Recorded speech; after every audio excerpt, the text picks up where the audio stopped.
Hi and welcome to WatchMojo.com. My name is Philip and today we will be reviewing a game called 25 to Life.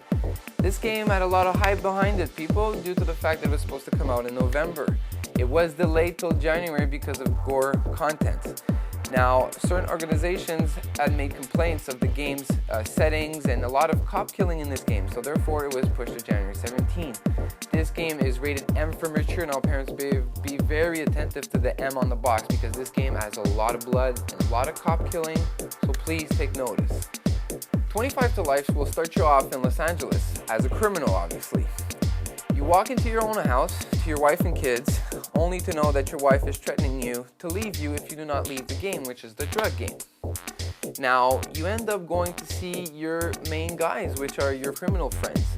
They do not accept the fact of you wanting to leave the business, which is all a familiar story we've seen before. They offer you the option to be able to have one last deal or one last gig before you run out of the game. Soon realize that the deal has gone bad and the cops are all over the place. Now the rest is yours to discover. This is my favorite part of the show where I give my opinion on 25 to Life. First off, as a positive thing, I will have to admit that I do like the blood, the gore. I do love the sex, I do love the drugs in the game, I do love the realism, I love the hip-hop and the gangster stuff. This game has an incredible soundtrack of hip-hop artists. Even though you're not a hip-hop fan, this game will make you like the hip-hop because it gets you into the theme of the game, which is LA, which is the hood, which is gangsters, which has to do everything with hip-hop. Also, another positive note I found was to be able to customize your character.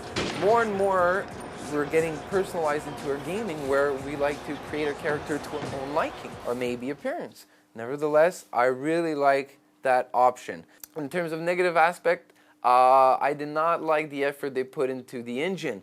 You obviously have the option of going in the first or the second person shooter, but it feels a lot like an old game. It's a mix of certain games, like I've said before, Dead to Rights and Tomb Raider, obviously made by Eidos, but not impressive at all in our day and age of gaming. And there was so much hype surrounding this game that it was very hard for me to accept that standard quality of graphics.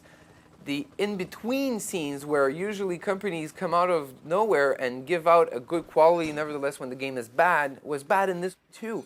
Depending if you're playing on PC, PS2, or Xbox, you will see that the cinematics in between the gameplay is not up to scale that you would see in most games today. Another thing too is that the longevity of the game is not long. You will not get to play this game more than 2 days if you play it on a constant basis.